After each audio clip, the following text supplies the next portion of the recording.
a bid to address recurring issues of water accumulation on roads within the Morji Panchayat area, local authorities have issued a decisive resolution. The Panchayat Mandal has formally petitioned the Public Works Department to expedite the approval for constructing a comprehensive sewer system. This move aims to mitigate the persistent flooding problem that has long plagued the community, posing hazards to both commuters and residents alike.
Morjim panchayat क्षेत्रात एक जर नजर मारली जे मुख्य रस्ते आहेत त्या मुख्य रस्त्याच्या बाजूला जी गटार व्यवस्था आवश्यक होती ती गटार व्यवस्था आजपर्यंत सार्वजनिक बांधकाम खाते रस्ता विभागाने उभारली नसल्यामुळे सर्व पाणी रस्त्याच्या बाजूला मधोमध वाहून जात आहे।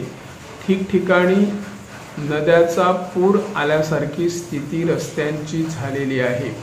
रस्त्यावरून चालत जाणाऱ्या पादचाऱ्यांना वाहन चालक मोठ्या प्रमाणात पाणी उडवाउडवी करून लोकांना पाण्याचा अभिषेक या पावसात होत असतो असे चित्र दिसून येत आहे। पंचायत पातळीवरून वेळोवेळी ज्या ठिकाणी रस्त्यावर पाणी साचलेले आहे ते पाणी दूर करण्याचा पंचायत मंडळ प्रयत्न करत आहेत, परंतु एक जर नजर आपण पूर्ण पंचायत क्षेत्रातील मुख्य रस्त्यांच्या बाजूला मारली तर रस्त्यांच्या बाजूला जी बांधकामं उभं आहेत या बांधकामांना कोणाचा विरोध नाही, परंतु रस्त्याच्या मधोमध एकूण 12 मीटर साइड बॅग सोडून भविष्यात आपली वाहने पार्किंग किंवा ग्राहक येणार त्या वाहनांची पार्किंग करण्यासाठी जागा आरक्षित करणे बांधकाम व्यावसायिकांना बंधनकारक असतात, परंतु रस्त्याच्या बरोबर बांधकामं केली जातात आणि जी वाहने आहेत ती वाहने रस्त्यावर ठेवून अगोदरच अरुंद असलेला रस्ता रुंद करण्याचा प्रयत्न केला जातो। पावसाचे पाणी गटारामधून मग ते ओहळाला किंवा नदी समुद्राला मिळण्याची प्रायोजन वेगवेगळ्या माध्यमातून केलं जातं, परंतु रस्त्यावरील सर्व पाणी सध्या रस्त्यावरच साचत असल्यामुळे या रस्त्यावरून वाहने चालवणे मोठे कठीण बनत आहे।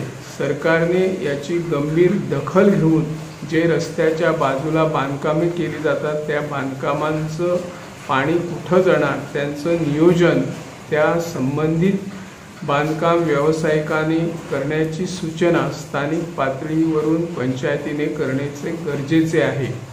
निवृत्ती शिरोडकर, इन गोवा 24 ताससाठी।